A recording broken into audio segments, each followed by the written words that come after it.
O meu tema é um tema que a gente vem enfrentando há um bom tempo, que envolve basicamente a estrutura jurídica do setor cooperativista brasileiro.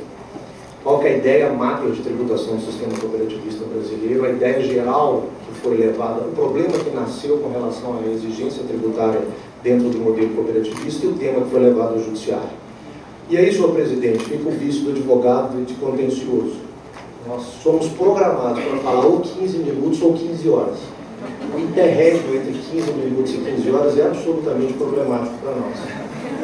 Então, como eu não tenho 15 horas, e acho que esse tema não se resolve em 15 minutos, eu aceito o corte oportuno no momento em que a mesa entender necessário. Porque esse tema é absolutamente palpitante. O sistema cooperativista mundial tomou uma proporção gigantesca, se se pega para poder ver o modelo econômico que isso significou depois dos provos pioneiros de Rochdale, professora Bettina.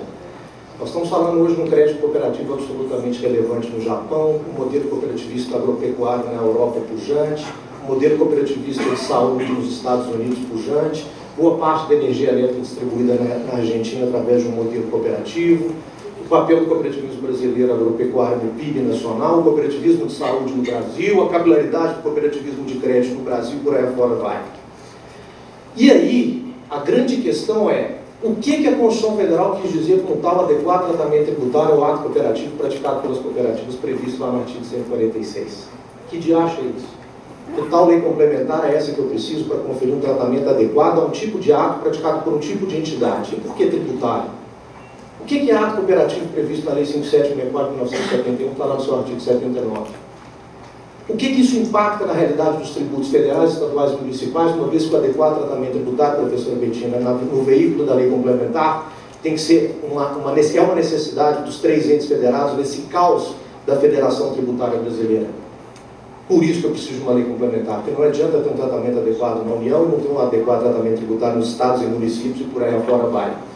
Mas o que é ser adequado tratamento tributário? E sobre isso a doutrina se divergiu em 1988 de forma grotesca, ou de forma imensa, para ser um pouco mais simpático. A primeira grande reflexão é que todo contribuinte merece um tratamento adequado, e de fato merece. Todo contribuinte merece um tratamento adequado à sua natureza. Mas essencialmente nós, do direito, temos que buscar um sentido mínimo na norma. E adequar é perceber que nós estamos falando de uma entidade diferente. Uma entidade que tem características diferentes, portanto a incidência tributária nela tem um elemento diferente. Eu preciso entender esse ente antes de pretender atingir o patrimônio, as receitas, os recursos, enfim. Antes de pretender atingir os seus signos presuntivos de riqueza possíveis. E aí onde está essa diferença? Então o primeiro grande ponto é entender que eu estou falando de um ente diferente e eu não adequo aquilo que é igual. Eu só adequo aquilo que é diferente. Eu tenho que entender a extensão dessa diferença para entender onde eu posso tributar e como eu posso tributar. Por isso, grande felicidade, o tema da palestra. A tributação do ato cooperativo. Porque a grande pergunta é, o ato cooperativo é tributado? É. A grande questão não é ele ser ou não tributado. A grande questão é onde ele pode ser tributado. Porque ato cooperativo, como diz a própria lei cooperativista, não é recurso da cooperativa.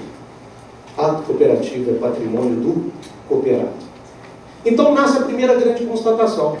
Nas sociedades comerciais, de um lado, eu busco, capto e recebo riqueza em nome próprio, tributo a riqueza em nome próprio e, eventualmente, aliás, muito possivelmente, presidente agora da Bradetê, ano que vem nós vamos estar com grandes painéis discutindo esse assunto. Eu recebo riqueza em nome próprio e distribuo o lucro isento. As campanhas políticas estão pujantes em relação à tributação dos resultados nas sociedades comerciais. Estaremos discutindo isso aqui ano que vem, em primeira mão. Então, na verdade, no andar dessa riqueza numa sociedade comercial em face da pessoa dos seus sócios, eu tributo na PJ e isento a distribuição de lucro na pessoa física. No cooperativismo ocorre um movimento exatamente o contrário. Uma vez que a cooperativa não possui intuito lucrativo, trabalha de forma distributiva e serve para repassar riqueza para o cooperado que ela captou em nome dele no mercado e a ele repassa, eu não tributo nela porque eu tributo nele. Toda a produção repassada ao cooperado é tributada. Portanto, se eu entendesse de forma histriônica, que eu tributo tanto na PJ da cooperativa quanto na pessoa física da produção do cooperado, não haveria modelo econômico ou modelo de gestão capaz de suportar, eu não diria nem bis in idem, a multiplicidade de incidências em face concorrencial ao ambiente comercial. E posso dizer às senhoras e aos senhores que não raramente a tributação do ato cooperativo, respeitando a intributabilidade na cooperativa, é maior, considerando a cadeia econômica no cooperativismo, que é lá o imposto de renda, oxalá, de 27,5%. Pois bem, então o grande debate que foi levado para o judiciário, e o momento máter dessa discussão, foi a edição da medida provisória 1858, que pretendeu tributar o ato cooperativo dentro da cooperativa ao pretender revogar, entre aspas, uma isenção que existia na Lei Complementar 70/91 e na Lei Complementar 770. Nesse momento, o sistema cooperativista foi ao judiciário, em 1998. 1998. Não acabou ainda, viu, gente? Então, em 1998, o sistema cooperativista foi ao judiciário para defender que ato cooperativo não seria tributável na cooperativa, porque já o era no cooperado. E naquele momento, lá em 1998, nasceram uma pleiade de teses jurídicas divergentes. Veio tese jurídica de imunidade constitucional, 174, veio tese jurídica de isenção qualificada, igual as prestadoras de serviço, lá atrás, naquela discussão da impossibilidade de revogação de lei ordinária de lei complementar por lei ordinária, formalidade simples, e veio a discussão da não incidência tributária, pura e simples, não é parte espécie, não é hipótese de incidência de PIS por fins o ato cooperativo, porque o recurso de ato cooperativo não pertence à cooperativa, o recurso de ato cooperativo pertence ao cooperado, não incidência didática. Pois bem, nesse modelo, e aí o meu papel aqui hoje é trazer para os senhores e para as senhoras um pouco do panorama com que esse assunto está no judiciário hoje, porque houve uma divulgação em massa que o Supremo Tribunal Federal teria resolvido esse assunto em definitivo, que nós vamos concluir aqui. Eu peço até a ajuda dos senhores para tentarmos entender em conjunto o que o Supremo fez, o que o Supremo falou. Naquele momento, então, em 2004, fomos ao Superior Tribunal de Justiça, na primeira sessão do Superior Tribunal de Justiça, e a minha alegria ainda maior, professora Betina, que eu encontrei hoje aqui com o ministro Castro Meira, que naquele momento, eu estava sustentando ainda na tribuna da primeira sessão do Superior Tribunal de Justiça, tivemos inicialmente um voto contrário do ministro Teori Zavascki, e quem abriu a divergência foi o ministro Castro Meira, externando uma experiência cooperativista dele próprio, uma cooperativa de educação do qual ele estudou.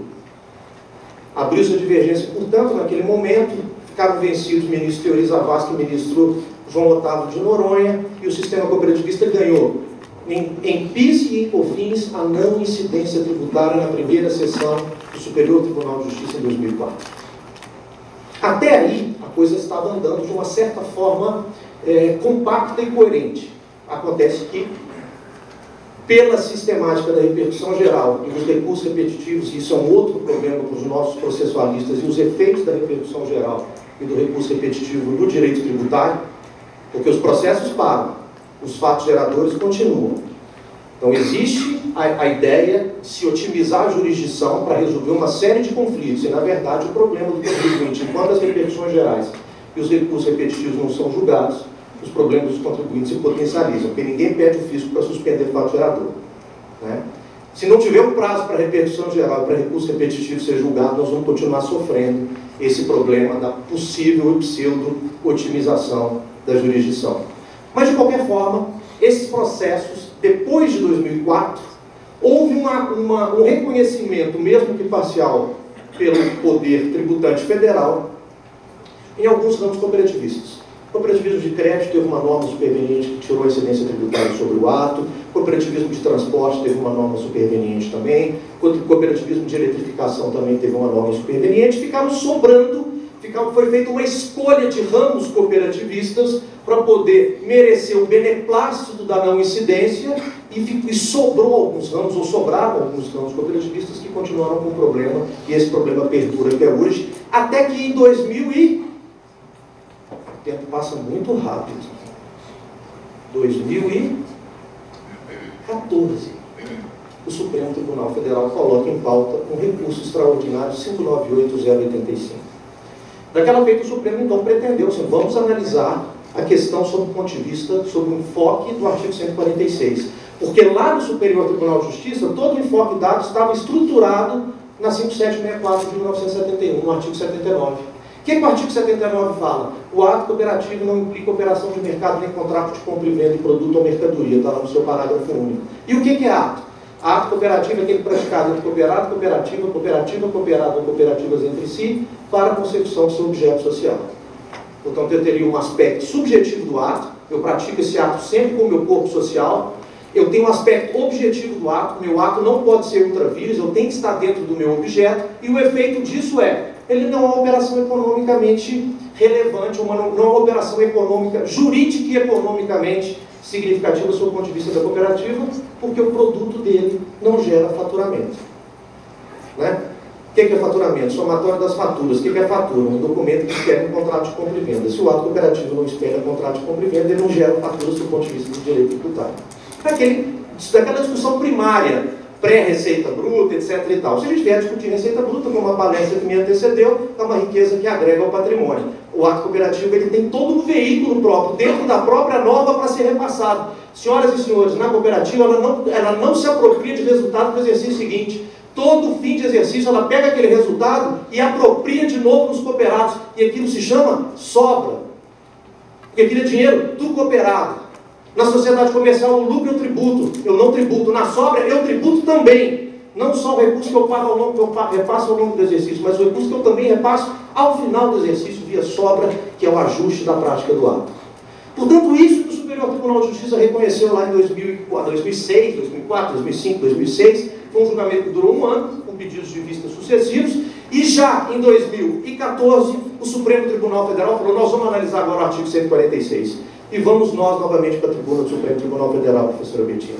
Por coincidência do destino, eu sustentei no Superior Tribunal de Justiça em 2004, no Supremo Tribunal Federal em 2014 e no Superior Tribunal de Justiça em 2016, depois que nós vamos entender onde esse assunto culminou, onde ele acabou de chegar. Pois bem, lá em 2014 foram dois processos, um de PIS e um de COFINS, levando teses para apreciação do Supremo diferentes. Quais eram as teses? Primeiro, hierarquia legal pura e simples, porque exigia-se uma lei complementar, e a lei complementar 7091 seria essa lei, e não era. Ela não tinha reflexão sobre o ato cooperativo. Essa lei é o artigo 79, recepcionado com essa natureza. E segundo, a própria não incidência. Naquele momento, o Supremo Tribunal Federal começou a avançar não só no efeito tributário da prática do ato. E, na verdade, o que foi dito pelo Supremo Tribunal Federal é que o sistema cooperativista não estaria no judiciário pedindo favor ou benefício. O sistema cooperativista estaria no judiciário pedindo respeito à sua natureza jurídica, os efeitos que dela são particulares. Naquele momento, portanto, dentro do Supremo Tribunal Federal, ao iniciar esses julgamentos, após as sustentações orais, foram feitas sustentações orais por 3 amigos curi e pela PAR, foi um representante da parte, eram duas cooperativas em específico, não me lembro. Mas enfim, foram 3 ou 4 sustentações orais, o Supremo Tribunal Federal começou a julgar, e no julgamento você percebeu claramente que o Supremo começou a entender que discutir ato cooperativo é algo extremamente complexo. Porque eu entender o efeito da prática do ato é um passo. Eu poderia dizer até que seja um silogismo aristotélico, premissa maior. O ato cooperativo não é tributado na cooperativa, porque é tributado no cooperado quando for possível. E aí depende do modelo cooperativista, presidente. Se a gente tiver que falar isso, aí já são mais do que 15 horas. Segundo, qual é o meu ato cooperativo nesse caso particular? Qual é o ato que não é tributado? Qual é o ato típico desse modelo? Qual é o ato característico desse modelo? É impressionante, professora Betina, como é que a jurisprudência gosta de adjetivar. Porque aquilo que originariamente era ato cooperativo e ato não cooperativo virou ato típico, ato atípico, ato próprio, ato impróprio, ato interno, ato externo.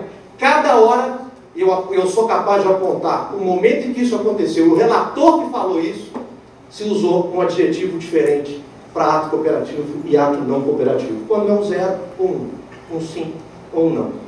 Pois bem, então naquele momento o Supremo Tribunal Federal entendeu que ele estava julgando algo extremamente complexo, e mais do que complexo, extremamente sensível às entidades que estavam ali discutindo. Na verdade, sem o menor pudor, o cooperativismo estava ali discutindo a sua sobrevivência. Porque se tributar o ato cooperativo, o modelo entra em colapso. E aí, naquele momento, eu pedi uma intervenção no Supremo Tribunal Federal, que eu peço a liberdade dos senhores para ler, que é uma forma da gente entender o que o Supremo julgou. Disse eu, senhor presidente, só com um esclarecimento. É sempre um esclarecimento, né, professor Vicente?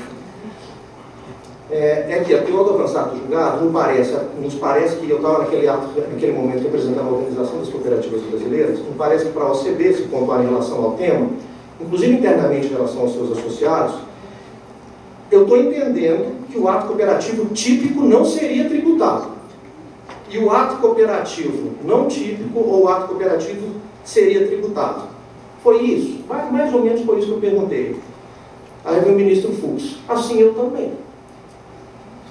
Aí eu digo, então, ministro, só para eu entender, nesse modelo, porque estávamos discutindo um único modelo cooperativista, nós temos uma pleiade de modelos cooperativistas no país, uma produção de PIB gigantesca.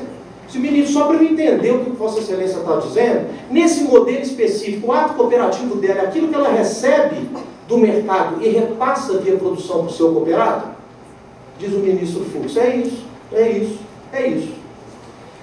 Nesse momento aconteceu uma coisa bastante peculiar, eu já tenho 5 minutos, bastante peculiar na minha vida, não tão curta mais, presidente, de tribunal. Começou a se discutir qual que era o efeito daquela repercussão. Repercussão? Repercussão? Repercussão? Geral. Qual é o efeito dessa repercussão? E aí, chegou-se à seguinte conclusão. Aquela repercussão geral não era geral. Note bem, nós vamos aplicar aqui um efeito minimalista na repercussão geral, professora Betina. Portanto, concluiu-se da seguinte forma.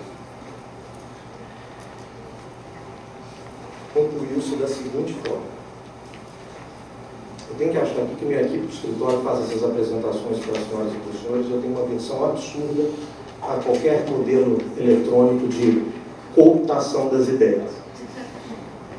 Diz o presidente, acho que essa é uma preocupação do plenário, inclusive depois dessas sustentações orais, é que nós temos que proteger as cooperativas. Olha, note bem, eu tinha acabado de perder. Até porque essa é uma determinação constitucional. Então, à medida que a gente avançar no julgado, e qual que era o avanço do julgado? Eu estava pedindo esclarecimento sobre o ato que era tributado e o ato que não era tributado. Podemos atingir os atos propriamente cooperativos, o que não é em absoluto o desejo dessa corte. Foi isso que foi noticiado que perdeu o Supremo Tribunal Federal, na repercussão geral para discutir ato cooperativo, deu um efeito minimalista e circunscreveu ao caso concreto de um ramo cooperativista, que era o cooperativismo do trabalho, e especificamente a um ato desse ramo do trabalho, que era a captação no mercado. Não disse que parte dessa captação que é repassada para o cooperado é ato ou não. Claro que foi embargado. Embargo de declaração. E nos embargos de declaração restou aclarado que isso não foi julgado. Ato cooperativo nós não julgamos. Porque nós vamos julgar ato cooperativo num processo que está sob relatoria do ministro Barroso. Portanto, ele tirou a repercussão geral de 2 processos, amarrou em outros 2, a repercussão geral foi julgada com efeitos minimalistas, circunscreveu ao caso concreto e disse que eu julguei aqui o não ato, porque o ato eu vou julgar no processo de relatoria do ministro Barroso.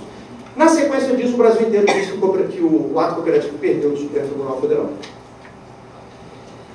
E aí, depois dos embates de declaração, saiu a seguinte emenda.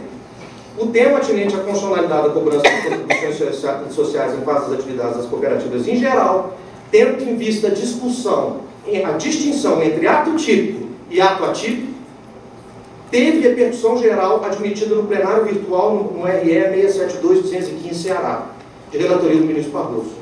A matéria de fundo, tanto no mencionado recurso como nesse extraordinário, diz respeito à definição da incidência ou não dos tributos sobre tais atos. Portanto, ficou vinculado à repercussão geral num processo do ministro Barroso.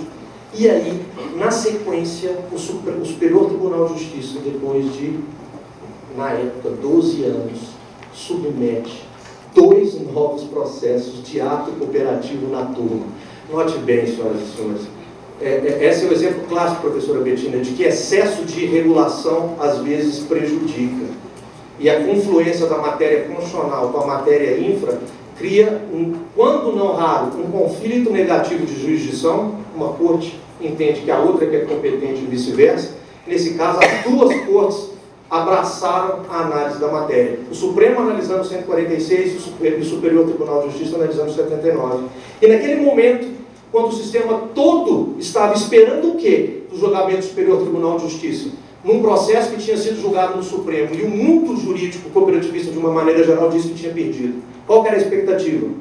Vamos perder o ato cooperativo no STJ, que nós tínhamos ganhado desde 2004. Qual foi o resultado do julgamento do Superior Tribunal de Justiça? Julgamento do Superior Tribunal de Justiça em 2000, eu já tomei bomba no tempo, em 2000, pode ficar sentadinha que eu já vi. Aqui, ó. Lá no tribunal é campainha, aqui é plaquinha. Naquele momento, no Superior Tribunal de Justiça, o cooperativismo ganhou por 9-0 em um recurso repetitivo. Bom, resumo da ordem. O assunto continua em aberto desde 1998. O Supremo Tribunal Federal entendeu que iria julgar isso naquele momento e não julgou. Vai começar a julgar isso quando o ministro Barroso levar o processo a julgamento no RE, também sob repercussão geral. O Superior Tribunal de Justiça reafirmou em 2016 a não incidência tributária sobre o ato cooperativo. E o mais importante disso tudo, 2 julgamentos recentes, professora Betina, do Supremo Tribunal Federal. Um do ministro Barroso, outro do ministro Alexandre Moraes. Um de 2017 e o outro de 2018. E disse o ministro Barroso: a jurisprudência do Supremo Tribunal Federal entende que não há incidência de PIS e da COFINS sobre o ato cooperativo próprio e que, por outro lado, incide a exação em atos praticados com terceiros. Identificar a natureza do ato, se cooperado ou não, demandaria o exame da legislação. Portanto, eu não vou analisar o recurso extraordinário.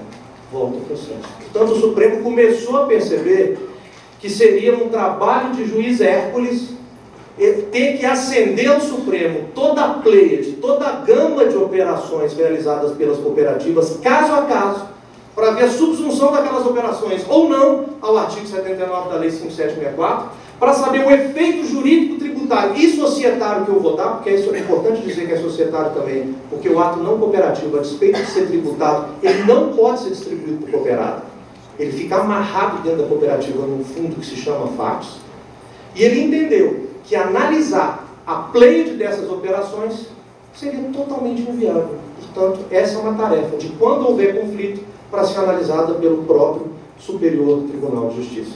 Dito isso, senhor presidente, e com as escutas pelo tempo, agradeço novamente a gentileza do convite e não poderia sair daqui sem deixar o meu cordial abraço ao meu orientador de doutorado, professor Sacha Calmon.